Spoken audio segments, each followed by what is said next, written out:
প্রিয় উচ্চ মাধ্যমিকের শিক্ষার্থীগণ, তোমাদের সাথে আমরা আলোচনা করব আমাদের পরিমাণগত রসায়নের লেকচার নাম্বার 7। আজকে যে আমরা আলোচনা বিষয়বস্তু নির্ধারণ করেছি সেটা হচ্ছে জারণ বিজারণ অর্ধবিক্রিয়ার সাহায্যে কোন একটি বিক্রিয়াকে সমতা করা। ইতিমধ্যে এই টপিক সম্পর্কিত আমরা দুটো লেকচার শেষ করেছি। আজকে আমাদের এই টপিকের তৃতীয় নম্বর লেকচার। তো আমাদের আজকের যে উদাহরণ নাম্বার হচ্ছে আমাদের 6। সেটা হচ্ছে অম্লীয় বা লঘু সালফিউরিক অ্যাসিড মিশ্রিত অক্সালিক অ্যাসিডের সাথে পটাশিয়াম ডাইক্রোমেটের যে বিক্রিয়াটি আছে তাকে আমরা জারণ বিজারণ অর্ধবিক্রিয়ার সাহায্যে সমতা করব। তো আমাদের এই বিক্রিয়াটিকে সমতা করার ক্ষেত্রে আমাদের যে ধারাবাহিক যে আমাদের প্রক্রিয়াটি আছে সেটা হচ্ছে আমাদের প্রথমে আমরা লিখবো হচ্ছে আমাদের পদার্থ বিক্রিয়া। এই পদার্থ বিক্রিয়া আমরা কি লিখবো, আমাদের লেখার যে নিয়মটা আমরা পড়েছিলাম এর আগে, প্রথমে বিজারক পদার্থ আমরা অক্সালিক অ্যাসিড লিখবো, দেন হচ্ছে জারক পদার্থ পটাশিয়াম ডাইক্রোমেট, এবং সর্বশেষ হচ্ছে আমাদের অম্লীয় দ্রবণ সালফিউরিক অ্যাসিড। আমরা লিখে ফেলি আমাদের প্রথমে হচ্ছে আমাদের অক্সালিক অ্যাসিড, তারপর হচ্ছে আমাদের পটাশিয়াম ডাইক্রোমেট, এবং তারপর হচ্ছে আমাদের সালফিউরিক অ্যাসিড। এবার তোমরা জানো যে আমরা উৎপাদের জায়গাটা প্রথমে কি রাখি বলতো, খালি রাখবো। এখান থেকে আমরা চলে আসবো আমাদের আয়নিক সমীকরণ। আয়নিক সমীকরণটা আমরা কিভাবে লিখবো, আমাদের এই যৌগগুলো থেকে দশক আয়নগুলোকে আমরা বাদ দিয়ে দিব। তো আমাদের এই অক্সালিক অ্যাসিডে আমাদের দশক আয়নটা কে ছিল, হাইড্রোজেন। আমরা যদি এখান থেকে হাইড্রোজেনটা বাদ দিয়ে দিই, তোমরা জানো যতগুলা ধনাত্মক আমরা বাদ দিব তার সম পরিমাণ কিন্তু আমরা ঋণাত্মক আয়ন পাবো। আমরা যদি দুইটা ধনাত্মক হাইড্রোজেন বাদ দিয়ে দিই তাহলে আমরা পাবো অক্সালেট কত, -2। যতগুলা ধনাত্মক আয়ন আমরা বাদ দিয়েছি তার সম পরিমাণ কিন্তু ঋণাত্মক চার্জ আমরা পেয়েছি। তাহলে অক্সালিক অ্যাসিড থেকে আমরা যদি হাইড্রোজেনটা বাদ দিয়ে দিই তাহলে পাবো হচ্ছে অক্সালেট আয়ন, এবং পটাশিয়াম ডাইক্রোমেট থেকে যদি আমরা দুইটা পটাশিয়ামকে বাদ দিয়ে দিই তাহলে আমরা পাবো হচ্ছে ডাইক্রোমেট আয়ন, এবং সর্বশেষ সালফারিক অ্যাসিড থেকে সালফেটটা বাদ দিলে আমরা পাবো হচ্ছে হাইড্রোজেন আয়ন। এরপর আমরা চলে আসবো এখান থেকে বিক্রিয়ার শেষ অবস্থা পরিবর্তনগুলো আমরা জানি।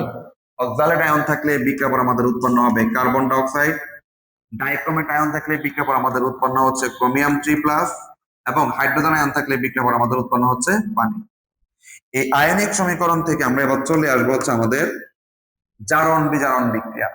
আমরা প্রথমে চলে আসবো আমাদের জারণ বিক্রিয়া নিয়ে। জারণ বিক্রিয়া আমরা কিভাবে বুঝবো, যে আমাদের বিক্রিয়ার পরে যদি জারণ মান বৃদ্ধি পায় তখন ইলেকট্রন ত্যাগ করা বোঝায়, তখন সেই বিক্রিয়াকে আমরা বলবো হচ্ছে জারণ বিক্রিয়া। আর বিক্রিয়ার পরে যদি জারণ মান হ্রাস পায় তখন আমরা বুঝবো হচ্ছে ইলেকট্রন গ্রহণ করা বোঝায়, তখন সেই বিক্রিয়ার নাম হচ্ছে আমাদের বিজারণ বিক্রিয়া। তো জারণ বিক্রিয়া অংশগ্রহণ করবে কি, দেখো তো অক্সালেট আয়নটা, এই অক্সালেট আয়ন বিক্রিয়ার পরে তার পরিবর্তন হচ্ছে কার্বন ডাইঅক্সাইড। এখন জারণ মানে পরিবর্তন হয়েছে কিনা এটা বোঝার জন্য আমাকে যে কাজটা করতে হবে, অক্সালেট আয়নে কেন্দ্রীয় পরমাণু কার্বনের জারণ মানটা আমাকে জানতে হবে। একই সাথে কার্বন ডাইঅক্সাইড নামক যে যৌগটি আছে সেখানে কেন্দ্রীয় পরমাণু কার্বনের জারণ মানটা আমরা জানতে হবে। তো আমরা কিন্তু জানি যে অক্সালেট আয়নে এই কার্বনের জারণ মান প্রাথমিক অবস্থা থাকে +3, আর এই কার্বন ডাইঅক্সাইড নামক যে যৌগটা উৎপন্ন হচ্ছে সেখানে কার্বনের জারণ মান হচ্ছে +2। তাহলে জারণ মান +3 থেকে বৃদ্ধি পেয়ে +4 হয়েছে। জারণ মান +3 থেকে বৃদ্ধি পেয়ে +4 হয়েছে। তারপর জানি জারণ মান যখন বৃদ্ধি পাবে তখন কিন্তু ইলেকট্রন ত্যাগ করা বোঝাবে। তাহলে কত ইলেকট্রন ত্যাগ করবে, যেহেতু জারণ মান 1 বৃদ্ধি পেয়েছে তার মানে আমাদের একটি ইলেকট্রন ত্যাগ করে। তাহলে আমরা লিখতে পারবো এখানে অক্সালেট আয়ন একটি ইলেকট্রন ত্যাগের মাধ্যমে কার্বন ডাইঅক্সাইডে রূপান্তর। কিন্তু আমাদের মাথায় একটা জিনিস মনে রাখতে হবে, আমাদের এই বিক্রিয়াগুলো করার আমাদের মূল থিমটা হচ্ছে বিক্রিয়াকে সমতা করা। সমতা করার ক্ষেত্রে আমরা যদি লক্ষ্য করি যে আমাদের বাম পাশে কিন্তু কার্বন পরমাণু হচ্ছে 2টি, ডান পাশে কিন্তু কার্বন হচ্ছে আমাদের একটি মাত্র পরমাণু। তাহলে এটাকে সমতা করার জন্য আমাদের এখানে 2 দ্বারা গুণ করতে হবে। যখন আমরা 2 দ্বারা গুণ করব তখন বাম পাশে কার্বন পরমাণু 2টি এবং ডান পাশে কার্বন পরমাণু কিন্তু 2টি। আমরা যে একটা ইলেকট্রন ত্যাগের কথা বলছিলাম সেটা কিন্তু একটি মাত্র কার্বন পরমাণুর জন্য বলছিলাম। যেহেতু আমাদের উভয় পাশে এখন কার্বন পরমাণু হচ্ছে 2টি, তার মানে দুজন মিলে টোটাল ইলেকট্রন ত্যাগ করবে হচ্ছে আমাদের 2। আমি আবার একটু বলছি, কি আমাদের একজন কার্বন পরমাণুর জন্য যখন আমরা হিসাব করেছিলাম তখন ইলেকট্রন ত্যাগ করছিল একটি, দুইটা কার্বন পরমাণু টোটাল 2টি ইলেকট্রন কি করবে তো ত্যাগ করবে। এবার আমরা চলে আসবো এখান থেকে আমাদের বিজারণ বিক্রিয়া। বিজারণ বিক্রিয়া আমাদের কি আসবে দেখো তো, ডাইক্রোমেট আয়ন, এটা বিক্রিয়ার পরে পরিবর্তিত হয়ে ক্রোমিয়াম 3+ আয়নে পরিণত হয়েছে। আমরা এখানে জানি যে এখানে ডাইক্রোমেট আয়নে ক্রোমিয়ামের প্রাথমিক জারণ মান হচ্ছে +6, আর যে ক্রোমিয়াম 3+ আমরা দেখতে পাচ্ছি সেখানে তার প্রাথমিক পরিবর্তিত জারণ মান হচ্ছে +3। তাহলে জারণ মান +6 থেকে যদি +3 হয়, জারণ মান কিন্তু এক্ষেত্রে হ্রাস পেয়েছে। হ্রাস পেলে হচ্ছে ইলেকট্রন ত্যাগ গ্রহণ করা বোঝায়। জারণ মান হ্রাস পেলে হচ্ছে ইলেকট্রন গ্রহণ করা বোঝায়। কতগুলো হ্রাস পেয়েছে? 3টা জারণ মান হ্রাস পেয়েছে। তবে আমরা বলতে পারবো যে ডাইক্রোমেট আয়ন 3টি ইলেকট্রন কি করে বলতো? গ্রহণ করে ক্রোমিয়াম 3+ আয়নে পরিণত হয়। এখানে যেটা লক্ষণীয় সেটা হচ্ছে আমাদের এই বাম পাশে ক্রোমিয়াম পরমাণু হচ্ছে 2টি, কিন্তু ডান পাশে ক্রোমিয়াম পরমাণু হচ্ছে 1টি। তাহলে ব্যালেন্স করতে হলে আমাদের এখানে 2 দ্বারা কি করতে হবে? গুণ করতে হবে। তো কথা আমাদের আগেরটাই, যখন আমরা একটা ক্রোমিয়ামের জন্য হিসাব করেছিলাম তখন সেই ইলেকট্রন গ্রহণ করেছিল 3টি। যেহেতু উভয় পাশে ক্রোমিয়াম পরমাণু হচ্ছে 2টি, তাহলে মোট ইলেকট্রন গ্রহণ হবে 3 দুগুণে 6টি ইলেকট্রন। আবারও খেয়াল করো, একজন ক্রোমিয়াম ইলেকট্রন গ্রহণ করেছিল 3টি, তার মানে 2জন ক্রোমিয়াম পরমাণু টোটাল ইলেকট্রন গ্রহণ করবে 3 দুগুণে 6। আর বিজারণ বিক্রিয়া আমাদের যে বাড়তি কাজটুকু সেটা তোমাদের মনে আছে, বাম পাশে যতগুলো অক্সিজেন পরমাণু থাকে ডান পাশে আমরা তত মোল পানি দিব। যেহেতু আমাদের এখানে অক্সিজেন পরমাণু আছে 7টি, তাহলে আমাদের ডান পাশে 7 মোল আমরা পানি লিখব। এখানে আবার 7 মোল পানি উৎপন্ন হলে হাইড্রোজেন আয়নের সংখ্যা কিন্তু বেড়ে যাচ্ছে। সেটা কতটুকু? 7 দুগুণে 14। এই জিনিসটাকে ব্যালেন্স করার জন্য আমরা বাম পাশে তার সমপরিমাণ হাইড্রোজেন আয়ন দিয়ে দিব, অর্থাৎ 7 দুগুণে যে 14টা হাইড্রোজেন আয়ন আমরা বাম পাশে দিয়ে দিব। এটা বারবার তোমার মনে রাখতে হবে। বিজারণ বিক্রিয়ায় বাম পাশে যতগুলো অক্সিজেন পরমাণু থাকে ডান পাশে তত মোল পানি উৎপন্ন হবে। এবং পানি উৎপন্ন হওয়ার কারণে আমাদের এখানে যত সংখ্যক হাইড্রোজেন সংখ্যা বেড়ে যাচ্ছে, সেটাকে ব্যালেন্স করার জন্য বাম পাশে তত মোল আমরা প্রোটন দিয়ে দিব। তো এই হচ্ছে আমাদের জারণ বিক্রিয়া এবং বিজারণ বিক্রিয়া। এবার আমরা যদি লক্ষ্য করি, আমাদের জারণ বিক্রিয়ায় ইলেকট্রন ত্যাগ করছে 2টি, কিন্তু বিজারণ বিক্রিয়া ইলেকট্রন গ্রহণ আছে 6টা। তার মানে আমাদের ইলেকট্রনের কিন্তু আদান প্রদান সমান হয়নি। ইলেকট্রন আদান প্রদানটা সমান করতে হলে 1 নং বিক্রিয়াটাকে আমরা 3 দ্বারা গুণ করে 2 নং এর সাথে আমরা যোগ করে দিব। আমরা এবার আসি সেই কাজটুকু যদি আমরা করি, আমরা হচ্ছে 1 নং বিক্রিয়াটাকে আমরা হচ্ছে 3 দ্বারা গুণ করবো। তাহলে 1 নং গুণ হচ্ছে 3 নং যোগ হচ্ছে 2, অর্থাৎ 1 নং বিক্রিয়াকে 3 দ্বারা গুণ করে 2 নং এর সাথে আমরা যোগ 3 দ্বারা যদি আমরা গুণ করি তাহলে 3 অক্সালেট আয়ন -6 ইলেকট্রন এবং তারপর হচ্ছে 6 মোল হচ্ছে আমাদের কার্বন ডাই অক্সাইড। আর হচ্ছে 2 নং যে বিক্রিয়াটা আমাদের আছে সেটা হচ্ছে ডাইক্রোমেট মাইনাস যোগ কত বলতো? 6 মোল ইলেকট্রন, 14টি হাইড্রোজেন আয়ন এবং বিক্রিয়ার পরে 2 ক্রোমিয়াম 3+ যোগ কত? 7 মোল পানি। এবার হচ্ছে আমরা এই দুইটা বিক্রিয়াকে আমরা যোগ করব।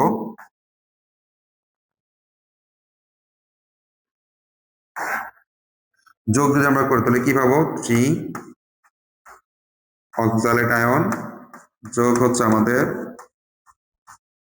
ডাইক্রোমেট আয়ন, -6 ইলেকট্রন +6 ইলেকট্রন কিন্তু কাটা যাচ্ছে, তাহলে 14টি হাইড্রোজেন আয়ন, বিক্রিয়ার পর হবে আমাদের 6 কার্বন ডাই অক্সাইড, 2 মোল ক্রোমিয়াম 3+ এবং হচ্ছে 7 মোল পানি।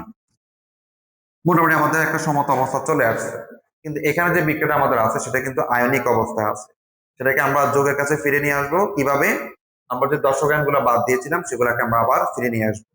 আমাদের এই বিক্রিয়া আমরা টোটাল দর্শক ছিল হচ্ছে আমাদের 3টা, আমরা সেই 3টি দর্শক আমরা ফিরে নিয়ে আসবো। আমরা বলতে পারি প্রয়োজনীয়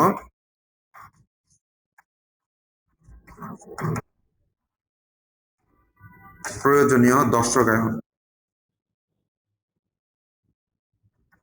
এই দর্শকায়ন আমাদের কি কি ছিল দেখো তো? আমরা প্রথমে বাদ দিয়েছিলাম হাইড্রোজেন আয়ন, তারপর হচ্ছে পটাশিয়াম আয়ন এবং হচ্ছে সর্বশেষ সালফেট আয়ন। এই 3টি দর্শক আমরা কিন্তু বাদ দিয়েছিলাম এবং সেই 3টে দর্শক আমরা এখন ফিরে নিয়ে আসবো। তাহলে প্রয়োজনীয় দর্শক আয়ন সরবরাহ করে পাই, সরবরাহ করে পাই। আচ্ছা, এটা আমরা একটু ভালো করে দেখবো। এটা আমরা বারবার বলি যে আমাদের দর্শক আয়নগুলো আমরা কিভাবে ফিরে নিয়ে আসবো। এখানে যিনি ঋণাত্মক আয়ন সে যুক্ত হবে দর্শক আয়নের ধনাত্মক আয়নের সাথে, এখানে যিনি ধনাত্মক আয়ন উনি যুক্ত হবে ঋণাত্মক আয়নের সাথে। আবার আমরা একটা টেকনিকও বলছিলাম যে পদার্থ বিক্রিয়া কিন্তু আমাদের 3টা যৌগ আছে। আমরা চাইলে এখানে যে আমাদের যে বিক্রিয়কের যে 3টে আয়ন আছে তাদেরকে আমরা ওই যে পদার্থ বিক্রিয়ায় যৌগগুলা যে ফরম্যাটে আছে তাদেরকে আমরা কিন্তু দেখে দেখে সেভাবে লিখে ফেলতে পারবো। যেমন অক্সালিক আয়নটা এখানে কি হিসাবে আছে, অক্সালিক অ্যাসিড হিসাবে আছে। আমরা কিন্তু চাইলে সরাসরি অক্সালিক অ্যাসিডটা লিখে ফেলবো। তাহলে আমরা দুইভাবে করতে পারি, একটা হচ্ছে এখানকার ঋণাত্মক আয়ন এখানকার ধনাত্মক আয়নের সাথে যুক্ত হবে, এবং এখানে ধনাত্মক আয়ন দর্শক আয়নের ঋণাত্মক আয়নের সাথে যুক্ত হতে পারে। আর যে টেকনিকটা আমরা বলছিলাম যে বিক্রিয়কে যে তিনটি আমাদের আয়ন আছে তাদেরকে চাইলে আমরা পদার্থ বিক্রিয়া ফরম্যাটে লিখে ফেলতে পারি। তাহলে শুরু করি। অক্সালিক আয়ন কিসব আছে আমাদের, অক্সালিক অ্যাসিড, সাথে হচ্ছে আমাদের এটা 3 মোল। তারপর দেখো তো ডাইক্রোমেট আয়ন কি হিসাবে আছে, পটাশিয়াম ডাইক্রোমেট, আমরা লিখে ফেলতে পারি পটাশিয়াম ডাইক্রোমেট। এরপর দেখো তো হচ্ছে হাইড্রোজেন আয়ন কি হিসাবে আছে বলতো, সালফেরিক অ্যাসিড। হাইড্রোজেন আছে হচ্ছে সালফেরিক অ্যাসিড, এটা কত মোল, 14। তাহলে লিখতে হবে আমাদের 7×14। বিক্রিয়ার পরে আমরা যদি দেখি আমাদের বিক্রিয়ার পরে কিন্তু আমাদের এখানে উৎপাদ নাই, তার মানে আমাদের এখানে আমাদের যে স্বাভাবিক যে নিয়ম আছে সেই নিয়ম অনুযায়ী আমাদের এই কাজটা শেষ করতে হবে। তো এখানে আছে কি বলতো 6 মোল কার্বন ডাইঅক্সাইড, আমরা লিখে পেলাম 6 মোল কার্বন ডাইঅক্সাইড। এবার আসো এখানে যে ক্রোমিয়াম 3+, যেটা হচ্ছে একটা ধনাত্মক আয়ন, তাহলে সে দর্শকের আমাদের ঋণাত্মক আয়নের সাথে যুক্ত হবে। তাহলে ক্রোমিয়াম যুক্ত হবে আমাদের ঋণাত্মক সালফেটের সাথে, ঋণাত্মক সালফেটের সাথে যুক্ত হবে। কথা হচ্ছে ক্রোমিয়ামের যোজনী 3 এবং সালফারের যোজনী হচ্ছে 2। তাহলে আমরা এটা কিভাবে লিখবো, এ হলো ক্রোমিয়ামের যোজনী হচ্ছে 3, আর হচ্ছে এই যে সালফারের যোজনী হচ্ছে কত বলতো 2, যে যৌগটার নাম হচ্ছে ক্রোমিয়াম সালফার। এখানে ক্রোমিয়াম পরমাণু দুটা ছিল, আমাদের কিন্তু দুটা চলে আসছে। তাহলে এখানে কিভাবে আমরা এটা যুক্ত করলাম, ক্রোমিয়াম ধনাত্মক ঋণাত্মক সালফারের সাথে যুক্ত হয়ে ক্রোমিয়াম সালফেট আমাদের উৎপন্ন হলো। আর এরপর হচ্ছে আমাদের 7 মোল কি বলতো পানি। এবং তোমরা জানো যে আমাদের এই বিক্রিয়াগুলো যখন আমরা সমতা করি আমাদের বিক্রিয়া হচ্ছে 3টি, উৎপাদক হচ্ছে 4টি। এবং 4 নম্বর যে প্রোডাক্টটা সেটা হচ্ছে পটাশিয়াম এবং সালফেট যুক্ত হয়ে পটাশিয়াম সালফেট গঠন করে। এখানে আমরা জানি পটাশিয়ামের যোজনী 1 কিন্তু সালফেটের যোজনী হচ্ছে 2। তাহলে ব্যালেন্স করার জন্য আমাদের এখানে এই যে সালফেটের যোজনী আমাদের 2 দিতে হবে। তার মানে বিক্রিয়ক 3টি, উৎপাদ হচ্ছে আমাদের 4টি। আমাদের মোটামুটি বিক্রিয়াটা কিন্তু সমতা করা হয়ে গেছে। কিন্তু আমরা আগের ক্লাসে একটা জিনিস বলছিলাম, সেটা হচ্ছে যে সকল বিক্রিয়ায় বিজারক পদার্থটা হাইড্রোজেন দিয়ে শুরু হয়, সর্বশেষ বিক্রিয়া যখন আমরা সমতা করে ফেলবো তো সর্বশেষ লাইনে আমরা হাইড্রোজেন গুলো একটু চেক করতে হবে। আমরা সেটা যদি একটু লক্ষ্য করি এই লাইনটা ভালো করে, যে আমাদের এই বিক্রিয়ায় এখানে আমাদের হাইড্রোজেন হচ্ছে 3 মোল, এখানে হচ্ছে 3 মোল, আবার এখানে হচ্ছে আমাদের 7 মোল। টোটাল বাম পাশে আমাদের হাইড্রোজেন হচ্ছে 7 আর 3 10 মোল। কিন্তু আমরা যদি ডান পাশে লক্ষ্য করি আমাদের হাইড্রোজেন হচ্ছে মাত্র 7 মোল। তার মানে বাম পাশে কিন্তু আমাদের অতিরিক্ত হাইড্রোজেন আছে। এই জিনিসটাকে ব্যালেন্স করার জন্য আমরা বলছিলাম যে এই যে 7 থেকে আমরা 3টা বিয়োগ করে দিব। তাহলে 7 থেকে 3 বিয়োগ করলে কত হয়, 4। তখন আমরা যে কাজটা করব এই 7-এর জায়গায় আমরা 3 মোল দিয়ে দিব। 3 মোল দিয়ে দিলে আমাদের এটা কি হয়ে যাবে বলতো, ব্যালেন্স হয়ে যাবে। 7-এর জায়গায় আমাদের কত হবে, 7 থেকে 3 বিয়োগ করে আমাদের কত পাওয়া যাবে, তো 4। আমরা সেই জিনিসটা একটু লিখবো। এই যে এখানে আমরা মনে রাখবো হচ্ছে এটা, এই যে এটুকু, এই যে এখানে কিন্তু প্রথমে কত ছিল বলতো, 7 ছিল। 7 থেকে 4 কেন আসলো, আমি যে কথাটা বলছিলাম যে সকল বিজারক পদার্থের শুরুতে হাইড্রোজেন থাকে, সেখানে আমরা সর্বশেষ লাইনে গিয়ে আমাদের হাইড্রোজেন গুলো একটু চেক করতে হবে।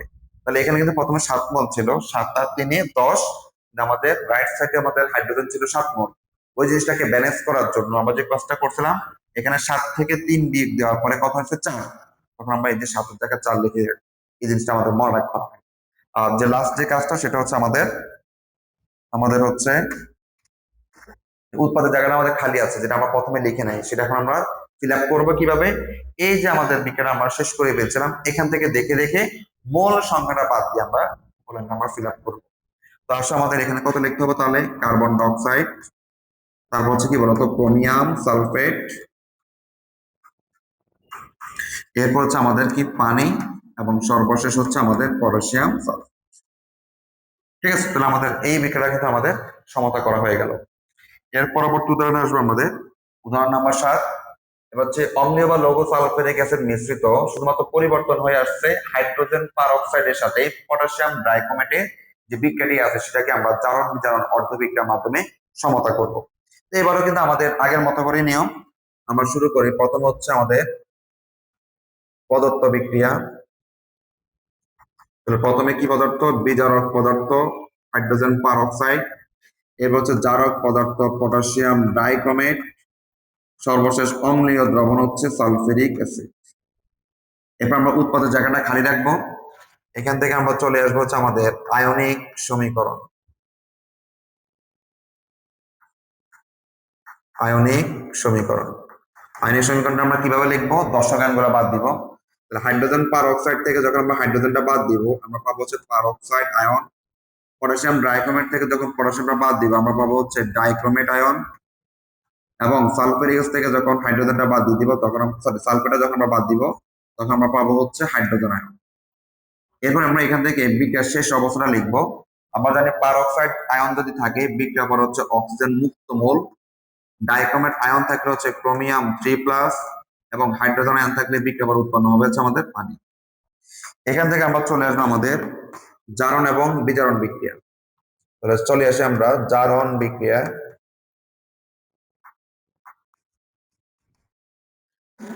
তো জারণ বিক্রিয়া কে যাবে দেখো তো, পারঅক্সাইড আয়ন বিক্রিয়ার পরে যার পরিবর্তন হচ্ছে অক্সিজেন মুক্ত মৌল। আর আমরা জানি মুক্ত মৌলের জারণ মান হচ্ছে 0। এই পারঅক্সাইড আয়নে অক্সিজেনের প্রাথমিক জারণ মান হচ্ছে -1। তাহলে দেখো তো জারণ মান -1 থেকে বৃদ্ধি পেয়ে আমাদের হচ্ছে 0। আর জারণ মান বৃদ্ধি পাওয়া মানে বোঝাচ্ছে ইলেকট্রন ত্যাগ। জারণ মান কত বৃদ্ধি পেয়েছে? 1 বৃদ্ধি পেয়েছে, তার মানে একটি ইলেকট্রন ত্যাগ করে। আমরা বলতে পারি যে পারঅক্সাইড আয়ন একটি মাত্র ইলেকট্রন ত্যাগ করে। এই যে একটি মাত্র ইলেকট্রন ত্যাগ করে, এটা কিন্তু আমাদের হিসাবটা হচ্ছে একটি অক্সিজেন পরমাণুর জন্য, অর্থাৎ একটি অক্সিজেন পরমাণু একটি ইলেকট্রন ত্যাগ করে থাকে। কিন্তু উভয় পাশে আমাদের কিন্তু অক্সিজেন পরমাণু হচ্ছে টোটাল 2টা। তাহলে দুজন মিলে টোটাল ইলেকট্রন ত্যাগ করবে হচ্ছে আমাদের 2। আমরা বলতে পারি যে পারঅক্সাইড আয়ন টোটাল 2টি ইলেকট্রন ত্যাগ করে অক্সিজেন মুক্ত মৌলে কি হয় বলতো পরিণত হয়। এবার আমরা চলে আসবো আমাদের বিজারণ বিক্রিয়া।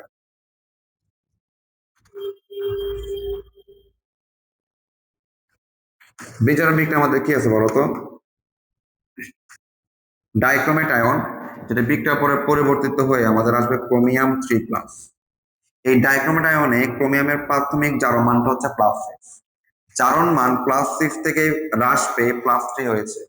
জারণ মান যখন হ্রাস পায় তখন ইলেকট্রন গ্রহণ করা বোঝায়। জারণ মান কত হ্রাস পেয়েছে? 3 হ্রাস পেয়েছে। তার মানে সে 3টি ইলেকট্রন কি করে বলতো? গ্রহণ করে। কিন্তু আমাদের যে কথাটা বলছিলাম যে আমাদের বাম পাশে ক্রোমিয়াম পরমাণু হচ্ছে 2টি, ডান পাশে কিন্তু 2টা ক্রোমিয়াম পরমাণু নাই। তাদেরকে সমতা করার জন্য আমাদের এখানে কত ধারণ করতে হবে? 2। তাহলে এখন বাম পাশে 2টা ক্রোমিয়াম পরমাণু, ডান পাশে কিন্তু 2টি ক্রোমিয়াম পরমাণু। একটি ক্রোমিয়াম পরমাণু ইলেকট্রন গ্রহণ করেছিল 3টি, তার মানে 2টি ক্রোমিয়াম পরমাণু টোটাল 3 দুগুণে 6টি ইলেকট্রন গ্রহণ করবে। ঠিক আছে? তাহলে বিজারণ বিক্রিয়া আমাদের যে বাড়তি কাজটা ছিল, বাম পাশে যতগুলো অক্সিজেন পরমাণু থাকবে, আমরা হচ্ছে ডান পাশে তত মোল কি দিব বলতো? পানি দিব। পানি দিলে আমাদের আবার হাইড্রোজেন সংখ্যা বেড়ে যায় কতগুলো? 7 দুগুণে 14। তো সেটাকে ব্যালেন্স করার জন্য আমরা বাম পাশে 14টি হাইড্রোজেন আয়ন বা প্রোটন দিয়ে দিব। এই হলো আমাদের বিজারণ বিক্রিয়া। এখন জারণ বিক্রিয়া ইলেকট্রন ত্যাগ করছে 2টি, বিজারণ বিক্রিয়া ইলেকট্রন গ্রহণ করছে 6টি। এই জিনিসটাকে ব্যালেন্স করার জন্য আমরা 1 নং বিক্রিয়াটাকে 3 দ্বারা গুণ করব এবং একই সাথে 2 নং বিক্রিয়াটাকে তার সাথে যোগ করে দিলে আমাদের ইলেকট্রন আদান প্রদানের সংখ্যাটা সমান হয়ে যাবে। তাহলে আমরা হচ্ছে করতে পারি,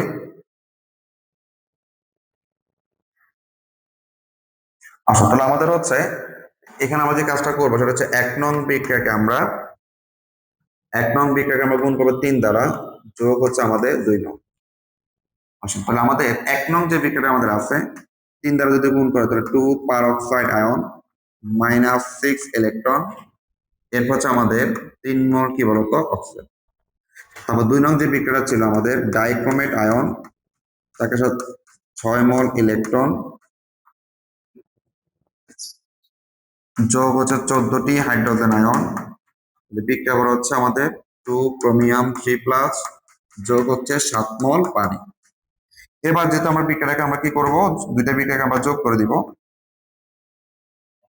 যোগ করার পর কি আসে দেখো তো? 3 মোল পারঅক্সাইড আয়ন যোগ ডাইক্রোমেট আয়ন -6 ইলেকট্রন +6 ইলেকট্রন কিন্তু আমাদের কাটা যাবে। যোগ 14 মোল হাইড্রোজেন আয়ন, বিক্রিয়া পর হচ্ছে 3 মোল অক্সিজেন, 2 ক্রোমিয়াম 3+ এবং হচ্ছে 7 মোল পানি। তাহলে আমাদের কিন্তু বিক্রিয়া মোটামুটি আমাদের সমতা করা আমাদের হয়ে গেছে আয়নিক অবস্থায়। এবার আমাদের যে কাজটা করতে হবে সেটা হচ্ছে দর্শকয়ানগুলো আমরা নিয়ে আসতে হবে। আমরা লিখতে পারি আমাদের প্রয়োজনীয় দর্শক আয়ন। দর্শক আয়ন কি কি আমাদের এখানে আগের মতো করে hydrogen ion, potassium ion, sulphide ion আমরা কি করব? সরবরাহ করে পাই।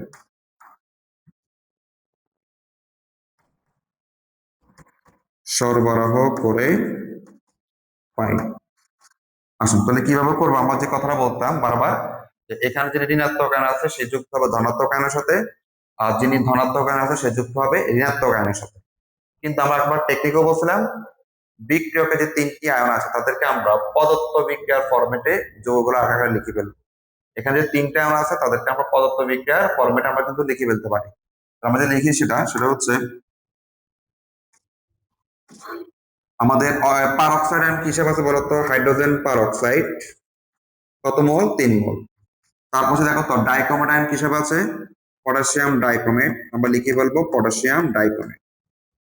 তারপর দেখো তো হাইড্রোজেন আয়ন কি হিসেবে আছে বলতো, সালফেরিক অ্যাসিড, আমরা এখানে লিখে ফেলবো হচ্ছে আমাদের সালফেরিক অ্যাসিড। তাহলে এখানে কত লিখতে হবে, 7 × 2 = কত বলতো, 14। আর বিক্রিয়ার পরে দেখো তো অক্সিজেন তো মুক্ত মোল, তাহলে এটাকে আমরা ডিরেক্ট লিখে ফেলতে পারি 3 মোল অক্সিজেন।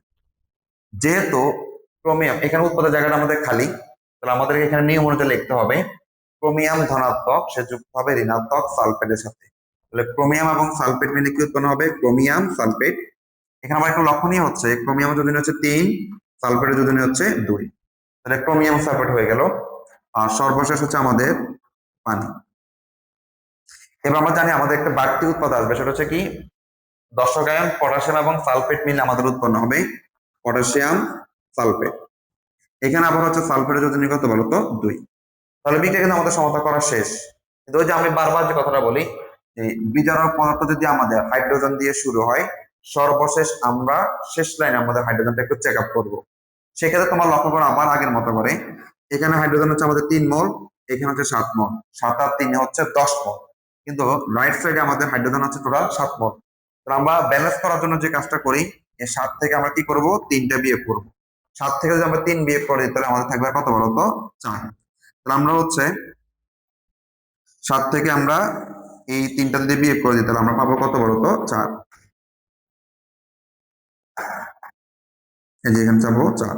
তাহলে আমরা যদি লক্ষ্য করি আমাদের প্রথমে এখানে কত মোল ছিল, 7 মোল, কিন্তু পরে 4টা কেন হয়েছে, ওই যে বিচারক পদার্থ যেটা হাইড্রোজেন দিয়ে আমাদের শুরু হয়েছে, সেক্ষেত্রে উভয় পাশে হাইড্রোজেন সংখ্যা সমান করার জন্য 7 থেকে আমরা 3 বিয়োগ করে দিই, যেটা পাইলাম 4। এটা করলে আমাদের উভয় পাশে হাইড্রোজেন সংখ্যা কি হবে বলতো, সমান হয়। এখন আমাদের যে কাজটা করতে হবে সেটা হচ্ছে আমাদের উৎপাদের যে জায়গাটা আমরা খালি রাখছিলাম সেটা কি করা, ফিল আপ করা। সেটা আমরা কিভাবে ফিল আপ করবো, এই যে এখানে আমরা সমতাকৃত করার পর যে লাইনটা আমরা পেয়েছি, এখান থেকে আমরা দেখে দেখে উৎপাদগুলো আমরা এখানে লিখবো মোল সংখ্যা বাদ দিয়ে।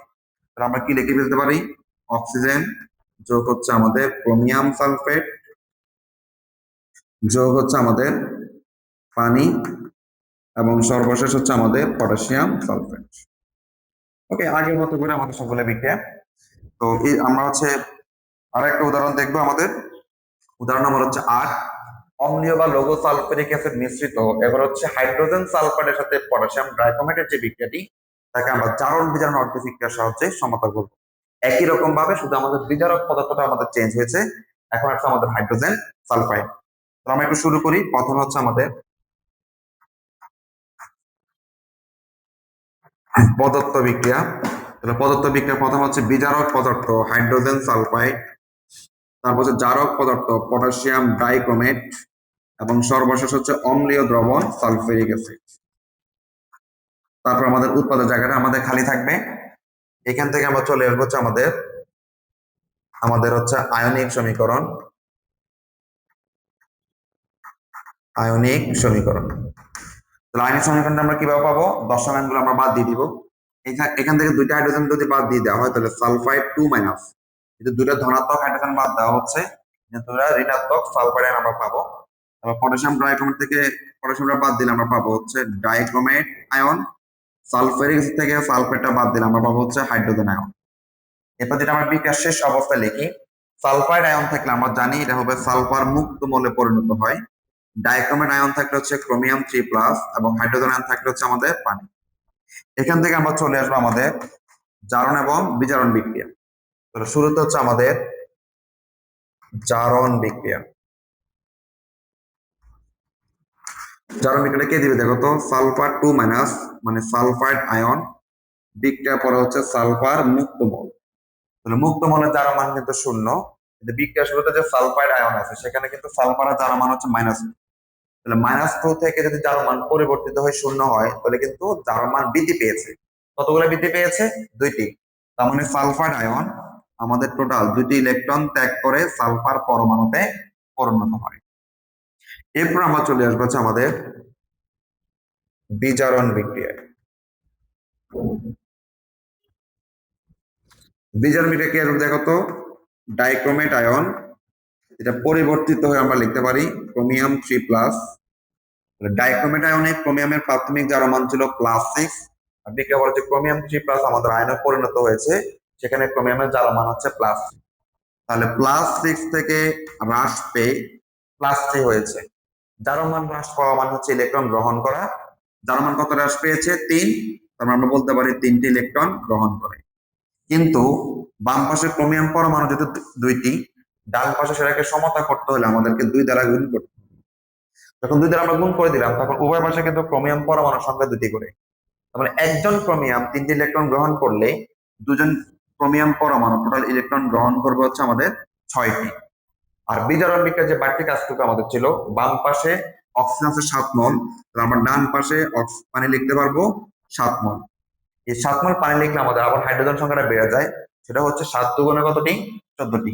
তাহলে লেফট সাইডে আমরা 14 মোল হাইড্রোজেনের আমরা দিয়ে দিব। এটা হচ্ছে আমাদের 2 নং সমীকরণ। এখন দেখেন হচ্ছে জারণ বিক্রিয়ায় ইলেকট্রন ত্যাগ করছে আমাদের হচ্ছে 2টি, আর বিজারণ বিক্রিয়ায় ইলেকট্রন গ্রহণ করছে আমাদের 6টি। এই যে ইলেকট্রন আদান প্রদানটাকে আমাদের সমতা করতে চাই, আমরা যে কাজটা করবো সেটা হচ্ছে 1 নং বিক্রিয়াকে আমরা 3 দ্বারা গুণ করব, যোগ হচ্ছে আমাদের 2 নং এর সাথে এটাকে যোগ করে দিতে হবে। 1 নং কে 3 দ্বারা গুণ করে 2 নং এর সাথে আমরা যোগ করলে ইলেকট্রন আদান প্রদানটা সমান হবে। আমরা গুণ করি, 3 মোল সালফার আয়ন -6 ইলেকট্রন। এরপর হচ্ছে আমাদের দেখো তো হচ্ছে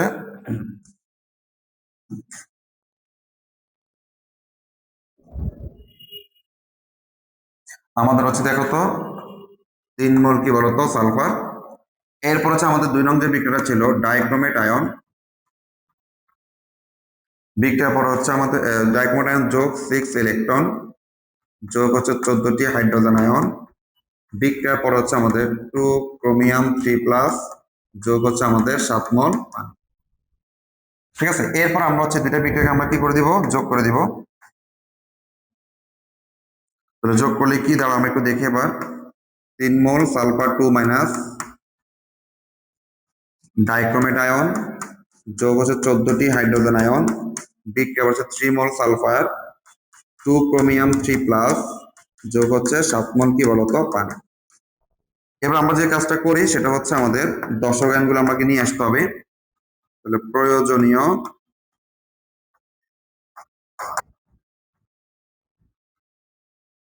দশক আয়ন আমাদের কি কি দেখো তো, 3টা দশক আয়ন আছে, hydrogen ion, potassium ion, sulphate ion আমরা কি করি? সরবরাহ করে পাই।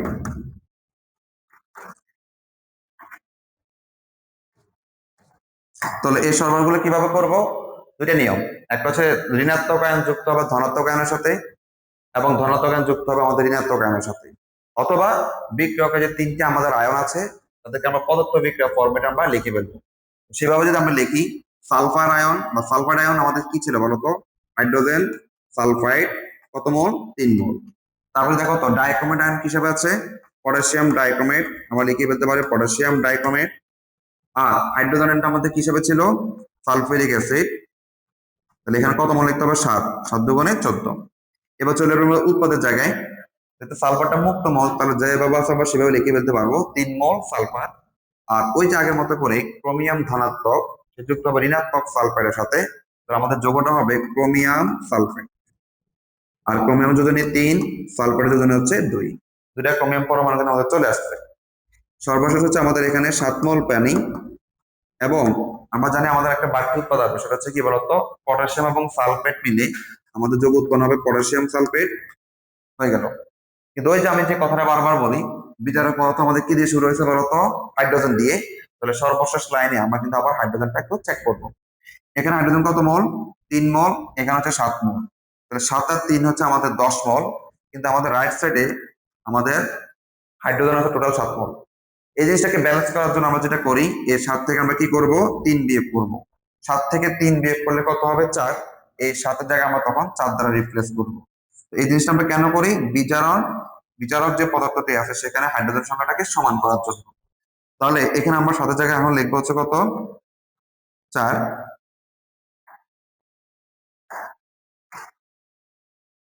এই যে এখানে এই জিনিসটা আমরা একটু মনে রাখবো, 7 এর জায়গায় আমাদের কত হচ্ছে বলতো, 4। তার মানে হচ্ছে আমাদের শুরুতে কিন্তু 7 মোল ছিল, ব্যালেন্স করার জন্য সেখান থেকে 3 বিয়োগ করার মাধ্যমে আমরা 4 মোল পেয়েছি। তাহলে এইভাবে কিন্তু যতগুলো বিজারক পদার্থ আছে সবগুলো কিন্তু কাজ একই। এবার লাস্ট যে কাজটা আমাদের, সেটা হচ্ছে আমাদের ওই যে উৎপাদের জায়গাটা যে আমরা খালি রাখছিলাম সেটাকে ফিল আপ করবো। সেই জিনিসটা ফিল আপ করবো কিভাবে, আমরা সর্বশেষ লাইনে যে সমতা করে ফেলছি সেখান থেকে আমরা মোল সংখ্যাগুলো বাদ দিয়ে উৎপাদকগুলো আমরা লিখে রাখি।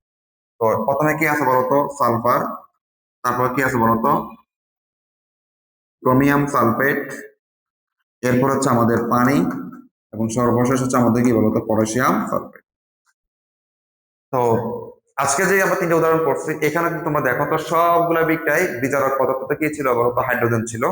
যার কারণে আমরা সর্বশেষ ক্ষেত্রে হাইড্রোজেনটা ব্যালেন্স করার ক্ষেত্রে 7 থেকে 3 বিয়োগ করার মাধ্যমে আমাদের 4 মোল আমরা পেয়েছি। এই জিনিসটা তোমাদের একটু মাথায় মনে রাখতে হবে।